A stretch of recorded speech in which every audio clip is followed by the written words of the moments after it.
So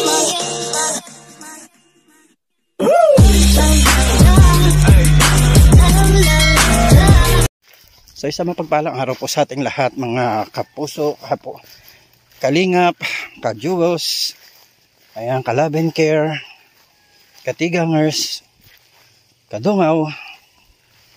Ayan, kami po ay mayroon na namang isang misyon ni Aljos Eagle kung saan ay andito tayo sa kabundukan. Ayan o.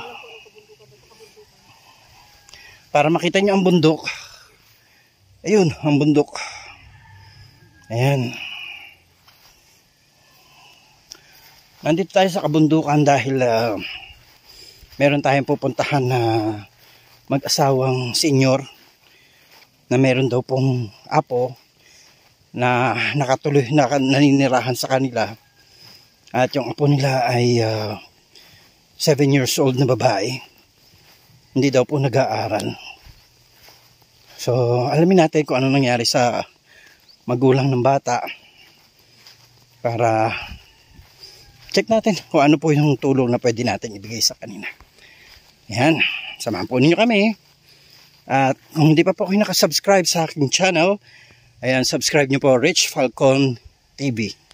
And don't forget to share, like, comment. Ayan, at huwag po nating skip ang mga harang or mga ads. Yan. Para po mas kumita tayo sa ating YouTube at magamit natin na pantulong sa mga nangangailangan.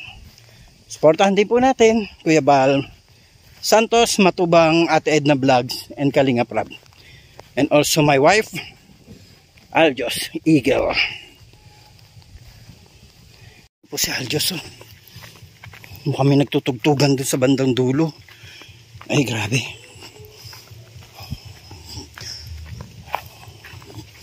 Ito yung dinadaanan natin. Mga kabundukan.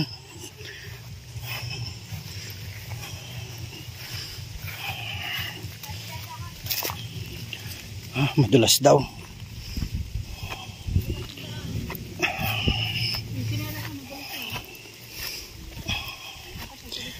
Ito pa pala yung papuntang ilog. Ay, grabing tirik.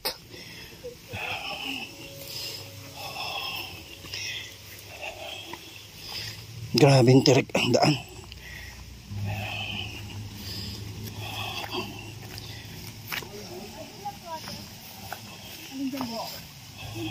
Itong nandito sa amin una?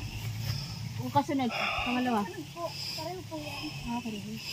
Saan yung nagtutugtugan sa kanila? Ay! Tawagin natin. Ganda ng sapa, oh.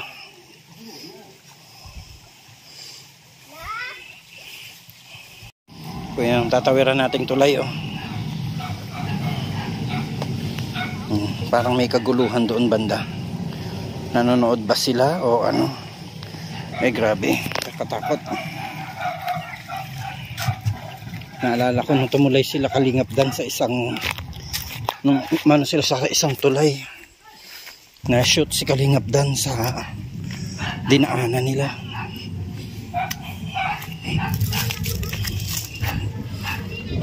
Ang ganda ng mga ano dito. Kamuting kahoy.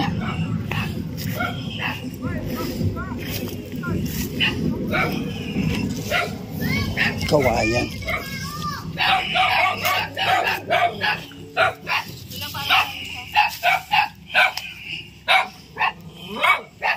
Wow, may mani. Yes, ano na ikaw? Pagpalang araw po sa ating lahat mga puso, mga kapamilya. Andito na nga po tayo sa lugar kung saan may nakapag-refer po sa atin na meron po pala ditong pamilya sa gitna ng kabundukan na talaga naman pong nangangailangan din ng tulong. So ayan, kasama ko po si Aljos Eagle. Yon, si Aljos Eagle. Ayan, at napuntahan natin dito. Meron tayo ditong bata. Oh, anong pangalan mo, bebe? Anong ngaran mo? Ngaran? Agoy. Nahiya. Anong ngaran mo, be? Kita ka? Yan. Siya po si Marie Chris, 7 years old. Mag-8 years old na daw po yan. Hindi po siya nakakapag-aral kasi siya po ay isang special. Ayan, special po si Marie Chris. At nandito po. Si Barbie, oh. Oo nga eh. Andito si tatay niya. Ayan, no? Tatay niya ay nandito. Kuya, anong pangalan mo? Efren. Kuya Efren, kumusta ka naman? Ayos lang. Kumusta ang buhay natin?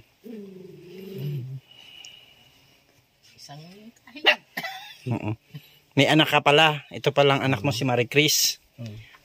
Ayan po si Marie Chris, ang anak ni Efren. Nasaan ang mama ni Marie Chris? Wala na. Wala na? Bakit? Higa. Igwa. Malis? Nag-igwa? Yan. Bibiribin ako. Umalis siya. Ano yun? Iniwan kayo? Nag-asawa ba ng iba? Nag-asawa ng iba. Ilan taon na siyang umalis?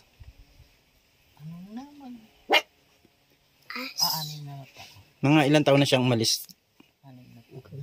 Tagal na. Hindi ka na nag-asawa uli? Bakit? Nasaktan ka ba? Masakit ba yung ano? Nadala ka ba? Yan ang hirap niyan. Yan ang naghihinap. Ayaw magsalita.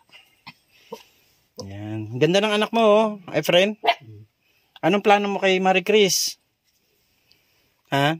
Anong plano mo dito kay Marie Chris? Gandang bata po ni Marie Chris. Maganda si Marie Chris. Magandahon si Marie Chris. Ay, grabe po si Marie Chris. So, anong trabaho mo ngayon, bro, Efren? Kahit ano na lang. Nag-ano ka lang? Nakikikupran, nakikitaba. Sagot ka lang kung ano yung ano. Nagkokopras. Ilan taong ka na ba ngayon? 38. Oh. So wala ka ng plano mag-asawa uli? Hindi ka na mag-asawa? Parang naiiyak si Efren, Mukhang talagang dumanas ng kabiguan ito si Efren. Kaya naman? Kaya? Musta ka naman ngayon? Bukod sa ang nagre-relax ka sa panonood ng pagka wala kang ginagawang kopras, nagre-relax ka lang. Ayan po mga kalingap, kapuso, kalaben care. Napag-alaman po namin na ito palang pamilya na ito kasi andito po si tatay. Oh. Kung pamilyar po kayo kay tatay, ano nga po pangalan ni tatay? Tatay mo yan? Tatay ko yan. Tatay mo yan? Tatay ko din. Tatay ko yan. Tatay ko nga din siya. Ayaw mo pumayag? Anong pangalan mo po, tay? Sino? Kaloy. Ayan si Tatay Kaloy. O tignan mo, nilapitan na niya si Tatay Kaloy. Hindi ko naman aangkinin. Ayan. At saka si Nanay Dikta. Si Nanay Dikta. Ito po pala ay naibablog na po pala ni Andy Kayakap. Ayan, shoutout sa iyo brother ha. Nakarating kami dito sa kabundukan kung saan binablog mo itong mag-asawa na to na si Tatay Kaloy at saka si Nanay Dikta. At ngayon nga po ay ito kausap natin si Efren, ang kanilang anak na nag-iisang anak niyo po si Efren? Dalawa yan. Nasaan po yung isa? Nasa sur. Kumusta naman po ang buhay nung isa? Ay, parehas din. Uy, may kahoy, oh. Isang kahig, isang tuka. May asawa na po yun? May pambaho. Ilan po ang anak? Dalawa. Dalawa. Pero at least yun, magkasama naman silang mag-asawa. Tapos, kayo ay, ito lang si Efren ang kasama nyo dito. Efren, bahay mo yung nasa kabila. Ganda ng bahay mo Sino gumawa nun? Si si Rocky. Si Rocky Boy. Rocky Boy. Sino po si Rocky Boy? Ano na yan ni Andy? Yung kasama-sama dito. Yun ang nagtataga-tingin-tingin sa aming mag-asawa dito. Si Rocky Boy. Ano po yung vlogger din? Hindi. Kapitbahay namin. Yan dyan sa site. So, ito pong bata, si Marie Chris, ay hindi nyo po pinapaaral? Hindi ko ngayon pinapasok. At ang tuhod ko nga, sumasakit. Dahil po meron kayo nararamdaman. Kawawa naman si Marie Chris. Sa isang taon, papapasukin ko at kawawa naman ko. Oo nga, ang layo lang nitong nilalakad niya sa school. Kasi yung tinawid namin na kabundukan ay talagang... Maghapon kami sa school niyan. Aalis kami dito ng umaga, hapon kami uuwi. Kaya lang wala na kayong magagawa kapag binantayan nyo siya. Kayo pong mag-asawa, ano pong pinagkakakitaan nyo? Yung kupra. Kopras. At saka nagtatanim-tanim ng mga gulay-gulay, yung mga tulad ng kamuti, kambus. Ayun. Itatay Kaloy ay mayroong gitara. So parang narinig ko na ito si Tatay Kaloy na tumutugtog, kumakanta, no? Kay Andy Kayakap. Brother Andy Kayakap. So shout out sa iyo, brother, ha. Nandito kami kila Tatay Kaloy. Alam mo ba tayo yung gusto ko sana yung kinakanta ni Tatay Danilo, yung namatay sa sa Donsol, Sorsogon? Ang buhay tulad ng isang awit lamang. Alam mo yun, Tay?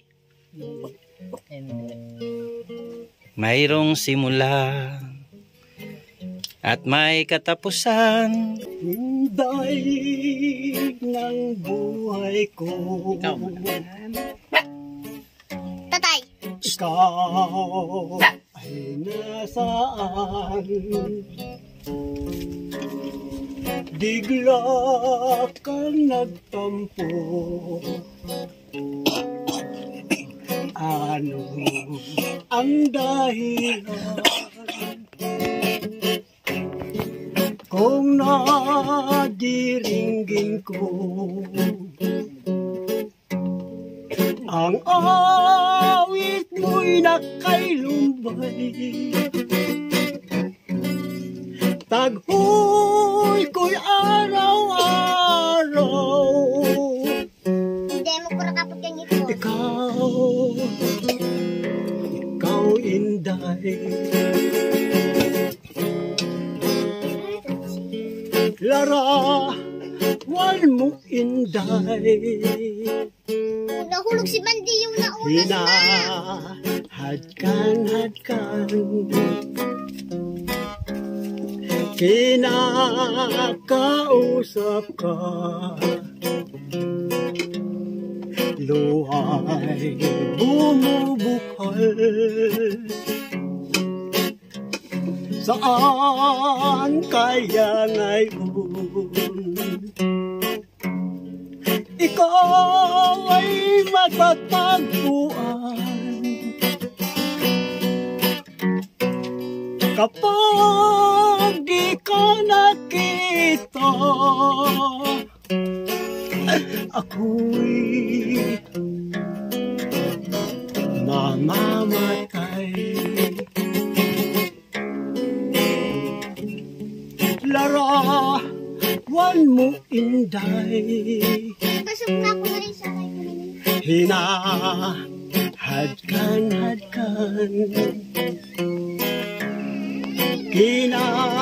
kinakausap ka, luhay bumubukal. Saan kaya ngayon ikaw ay matatagpuan? Kapag di ka nakita, ako'y mamamatay.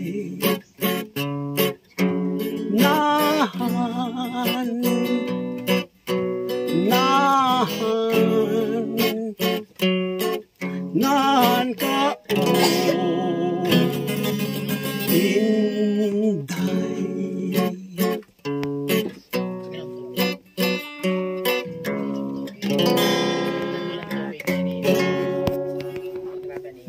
Salamat kay Tatay Kaloy. Hindi kumakanta. Ay, dito lang. Dito lang sa bahay nyo. Oo. Hindi ka nakanta sa mga dati? Ay, sa mga... Lumalaban sa amateur. Hindi. Pero sayang yung boses mo ah. Pinalipas mo lang? No. Simbahan. Hindi rin. Talagang libangan niya lang yan sa buhay niya. Sino po ang nagturo sa inyong maggitara? Ako lang. Kayo lang din. Ilan taon na po kayong tumutugtog ng gitara? Ay, tagal na. Ito ba si Efren marunong din kumanta? Ay hindi. Buhay pa si Padiris. Mm. May gitara yun, may banduriya. Mm. Si Padiris. Yung pikukan sa mga sayawan na yan. Mm. Yung nag-ano siya. Parang siya ang kuyan. Ang tawag sa iya, bandabilu. Mm. Tagatugtog sa mga kuyan. Sa mga kasalan, Oo, birthday, sa mga patay. Sa mga kuyan. Mm. Piestahan. Piestahan. Katong wala pang mga radyo. Oo. Yun ang kuwan ni Padiris. Yung binuhay sa amin. Ilan taon na kayo tayo? Ano, 71 kan na yan. 52 ako namong dag. Mm. 71 na. Pero ngayon, 71 na. Kayo na ilan taon na kayo na 68. 68 si nanay, 71 si Araw at gabi, nandito yan. hindi mo na sinusubukang lumabas-labas? May mga kaibigan ka din dyan? Akala ko talagang sinubsob mo na lang yung sarili mo dyan sa loob ay. Mabuti naman at kahit pa paano nakakahanap ka ng paraan para makapaglibang ka. Pero bata ka pa. 37 lang. Bata pa. Talagang mukhang minahal mo ng husto ah. Itong babae dyan, tanda na ako. May kulay yung puti. Oo. Sabi, tanda na ako. Akala matanda ka na. Oo nga, kasi nung nakita kita, sabi ko, ay, mukhang may edad na din ito. Pero talagang natural yung buhok mo ganyan. Ano pa yung bata pa yan? May ano na, may puti na. May puti na ang buhok. Sabi nila matatalino daw ganyan. Akala nila matanda ka na. Mano yung mga tawag natin. Manoy kuya. Kamusta naman? Ano naman ang pangarap mo dito para kay Marie Chris?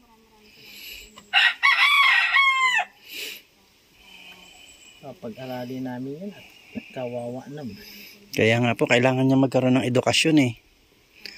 Lalo na kung ganyan, may pagka-special siya. Pagka sa school yan, baka mabuli siya. Kailangan niya maipasok siya sa isang special school. Marami po ang nagbibigay ng scholarship ngayon para sa mga special children. Papasok sila sa special school.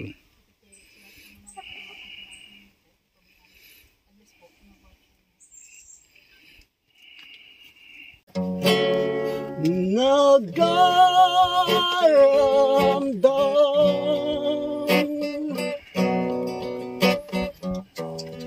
nawala ka hirang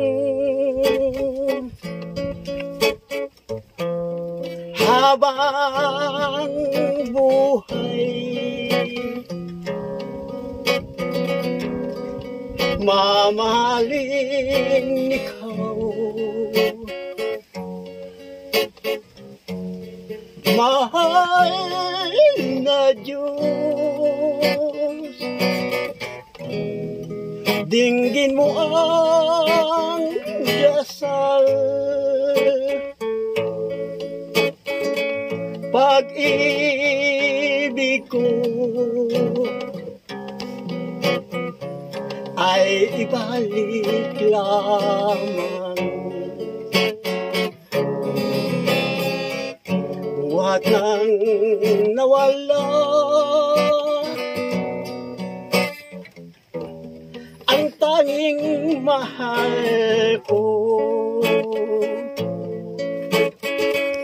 di na mapalagay pusong nalulumbay dalangin pakinggan magbalik ka lamang, bigyan mo ng buhay pusong nalulumbay.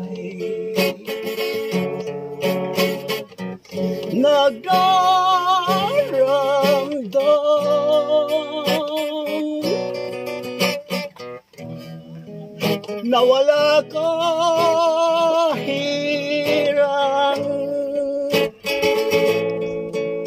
habang buhay, mamahalin ikaw.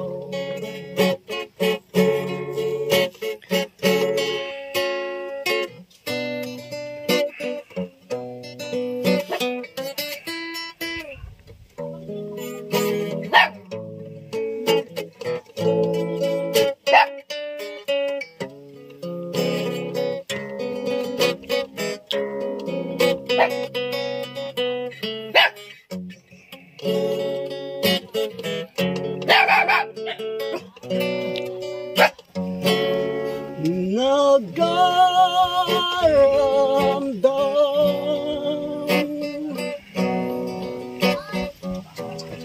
na wala kahirang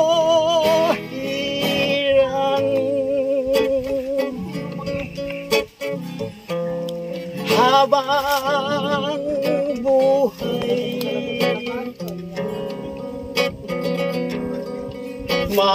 mamahalin ikaw. Ay ano, matibay ang ngipin. Sa bagay, ako nga eh. Dinggin mo ang Nabungi din. dasal,